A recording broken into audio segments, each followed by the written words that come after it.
First at 6, police are investigating a head-on collision between a tractor trailer and a passenger van. What they say about those injuries and how it's become an environmental problem coming up next. And UConn men's basketball is in the Elite Eight with their dominating win over Arkansas in Sin City. Did you see it last night? Also, a bear hunting bill will be discussed today at the state capitol. We'll tell you who would be able to hunt and where if it passes. Breaking news now on Fox 61, Connecticut's news station. And we begin with breaking news in Suffield, where a crash has closed down a busy bridge there. Thanks for joining us this morning. I'm Erica Arias. And I'm Tim Lammers. Good morning to you. Let's get right out to Fox 61's Brooke Griffin. She's live on the scene of the crash. Brooke, good morning. Good morning to you both. We know this crash happened around midnight. It was between a semi-truck and a white passenger van. Typically this kind you would see maybe for company use. That has been what's blocking this bridge. We do know that the driver of the van is severely injured. Enfield police tell us that person has critical injuries at this time. Now the driver of the semi-truck here, they say, was able to get out of the truck on his own. His injuries, they say, are far less severe. Now at one point this morning, they were doing a reconstruction of this accident, trying to figure out what exactly happened here. That was with Enfield police and several other jurisdictions that were all trying to get that together. Now they've really switched over to more of a cleanup effort. Now, one thing I do want to mention is that they say this has become an environmental problem. DEEP is out here trying to figure out exactly what they need to do for part of this, because when those two vehicles collided, the semi-truck ended up catching on fire, spilled diesel all over the highway, ended up catching the pavement on fire along with that van as well. It did have a bit of fire. They say that they are trying to figure out exactly what to do with all of this diesel that's spilled all over the road. If you want to look down at the road itself, they've been dumping that oil spill cleanup all over this area, trying to soak it up. That's what they use to try to dry it up so that they can get it off a little bit easier. I have also seen some of these cleanup crew, the environmental people, coming out and getting the leftover diesel out of this truck.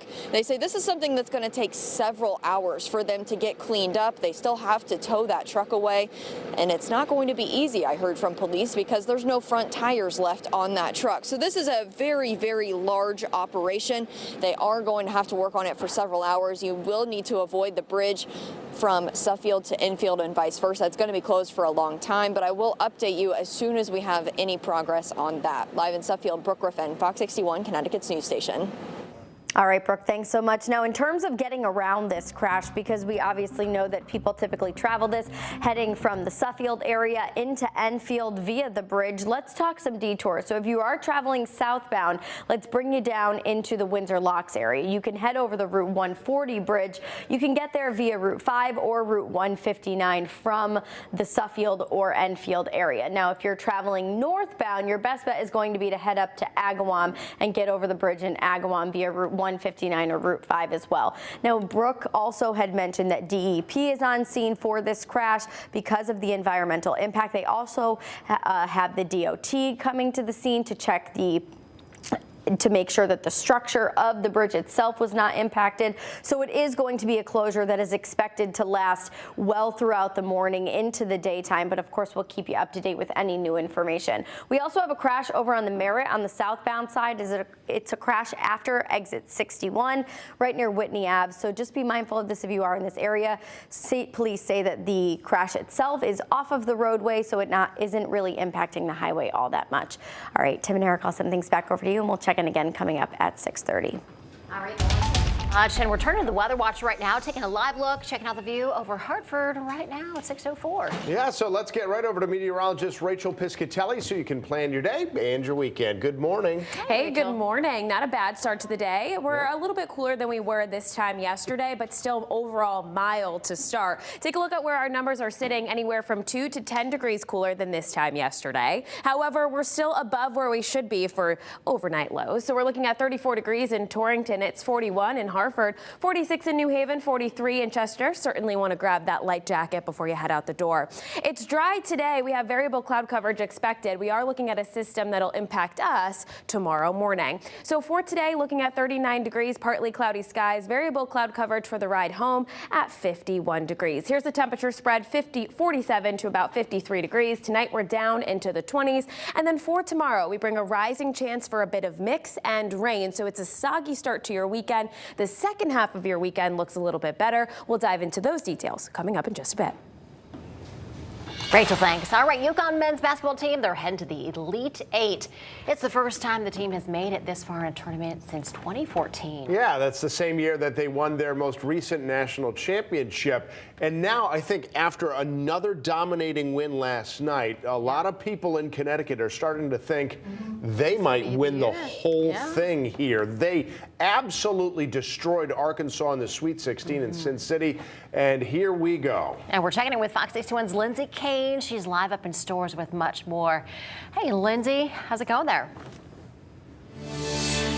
Hi, good morning. Well, I'm feeling great this morning as a UConn fan myself. Boy, does it feel sweet to support the Huskies in March, right? UConn absolutely dominating against the Razorbacks last night, winning 88-65. And Tim, like you said, many fans are starting to think that this might be the year. I mean, the last time they made it to the Elite Eight was the year they won the national championship in 2014. So fans are feeling confident, and the players themselves after the game were feeling really confident as well. So UConn last night was really hot out the gate, which is something we haven't seen in their past few games as much. I mean, Jordan Hawkins scored 24 points in just 28 minutes. The Huskies looked like a different team on the court last night. A team who's playing like they believe they can win the national championship. The Huskies shot 57%, out-rebounded the Razorbacks, and outscored them in the lane. Now, the team says they're playing as a cohesive unit, and heading to the Elite Eight feels even better than they imagined. It's amazing, man. Being in this position, you dream about it as a kid, but really playing in it, getting to play against the other team that's just as good as you. I mean, it's amazing. So, yeah. The men are set to play the third-seeded Gonzaga Bulldogs Saturday in Las Vegas. That game is set for around 8:50 tomorrow night. And again, the first time the men have made it this far in the tournament since 2014, the year they won the national championship. Does that mean anything? I certainly hope it does, and so do fans. But, you know, it's even sweeter being a UConn fan right now because we can't forget about the women's team. The women are playing in the Sweet 16 matchup tomorrow around 4 o'clock against Ohio State. Now, that is their 29th straight Sweet 16 appearance in a row. They also hope to make it to the Elite Eight. So a lot to cheer for here in stores. Coming up in the next hour, we'll hear from how students are handling all of this excitement. But for now, Tim and Erica will send things back over to you. I have to imagine students are sleeping in. Probably. Might have been a That's late how they're night. handling it for sure, at least. That's how I love to handle a lot of things. Lindsay Kane, thank you so much. We'll check back in with you in the next hour. And remember, we will have live coverage of both the UConn men and women's run for another national title. Jonah Karp is out in Las Vegas, too. You can catch our coverage anytime on Fox 61+. All right, 6:08, on to other news now. This afternoon, there will be a wake for former Hartford Mayor Ann Usello. If you'd like to pay your respects, that's going to happen in Wethersfield at the Dylan Baxter Funeral Home from 4 to 7 p.m. Her funeral will be tomorrow at 11 a.m. at St. Patrick's St. Anthony Church in Hartford, and Fox 61 will be there to help honor her memory. The deadline. The deadline for state lawmakers to vote on a bill that would allocate state funds for out-of-state people seeking abortions here has been pushed back. The Human Services Committee now has until next Thursday to vote on the bill. The proposal would pay for abortion services and travel for women from states where abortions are banned. Now, they were originally supposed to vote yesterday. Also happening today, lawmakers in the Environmental Committee are expected to talk about a bill legalizing bear hunting in the state. Among the things it would create is create a hunting lottery to start in Litchfield County. This comes after DEEP says a record number of bears broke into homes all across the state last year. There were also 2 reported attacks on humans.